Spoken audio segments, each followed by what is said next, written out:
Lots of my colleagues talk about the health service, which is what's important to them. But decisions are being made today as to the future of my constituent. I think we're one of the first ones which is going to be hit by these cuts.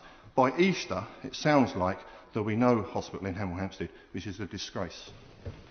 Hemmings.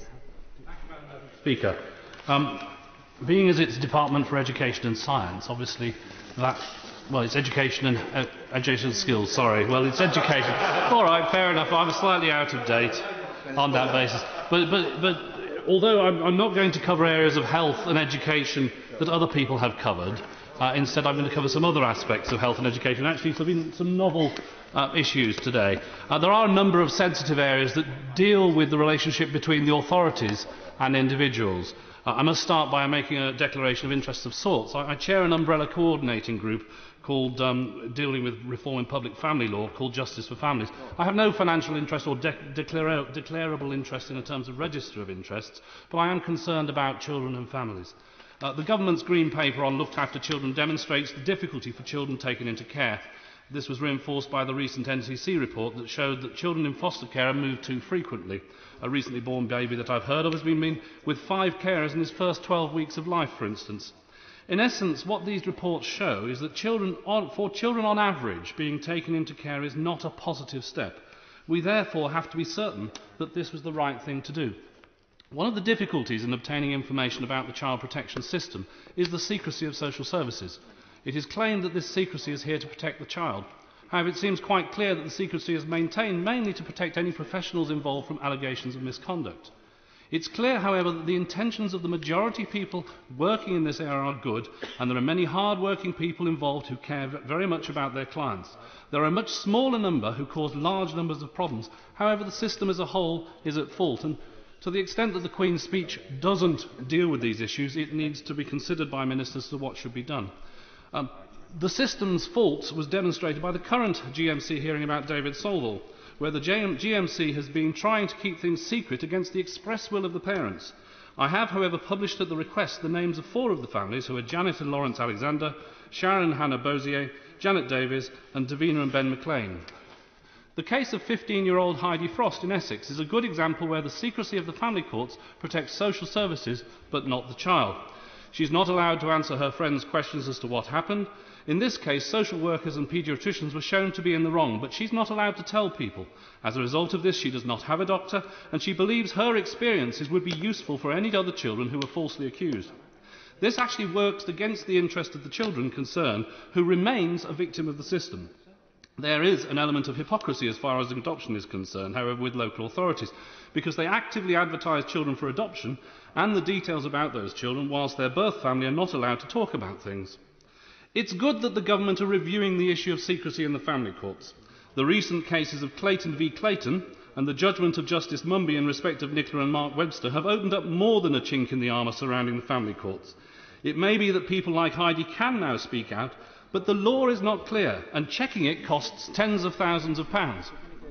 There is no question that professionals have avoided scrutiny through secrecy and continually made errors that would have been picked up had matters been considered in public.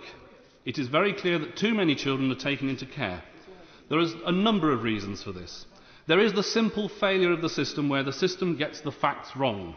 The case of the Williams family in Newport, which is in the news recently, where a locum paediatrician diagnosed chronic sexual abuse and split up a family for over 2 years, when actually a more properly handled diagnosis at a later stage found no signs of sexual abuse.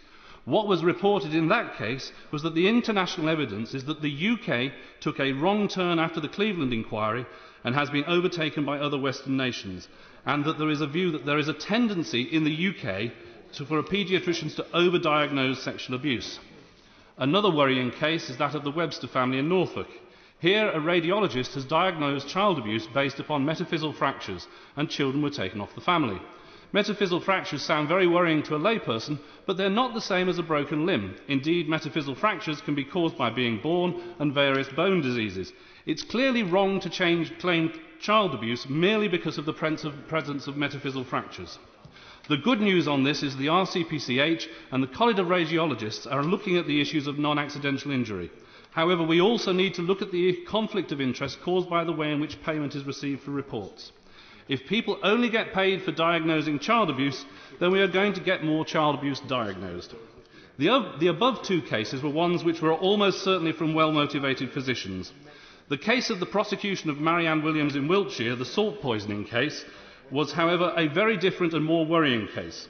It resulted in the person who was responsible for the care of her son and who would be an alternative suspect of the cause of the child's death driving the prosecution case.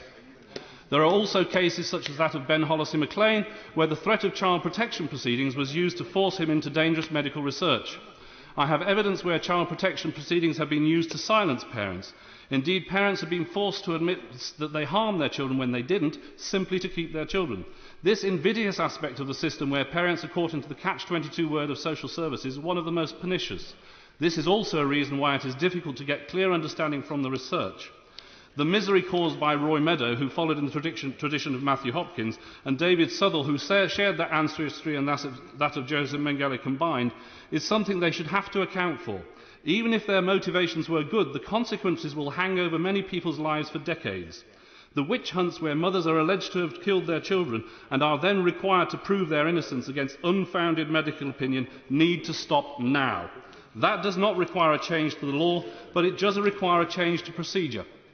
Apart from where the system basically gets things factually wrong, there are issues when the system gets the facts right but takes the wrong action. I know of a woman in Birmingham with epilepsy whose children are continually taken off her at birth. I think she has now had 5. She has expressed the desire to continue to have babies until social services allow her to keep one because they run out of money.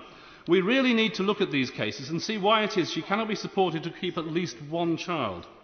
We also need to look at how issues of domestic violence are handled. It's wrong for when a mother who's a victim of domestic violence finds that social services try to remove her children from her without trying alternative approaches. I'm aware of a case at the moment in Sunderland and a second in Devon where this is happening at the moment. The underlying issue, however, is a fear of missing a child at risk. This means that people tend to play safe and treat a normal situation as one where the child is at risk.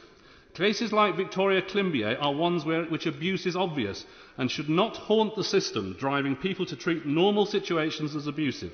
Common sense is needed to bring balance back into the situation. One key point about the Climbié inquiry is it showed that the social workers there were busy chasing up the chimera of a few MSBP cases and didn't actually have the time to focus on a very serious case of abuse which was ignored. We clearly need to separate out the child protection function from the supportive function of social services, much that obviously under Every Child Matters it's been reorganised slightly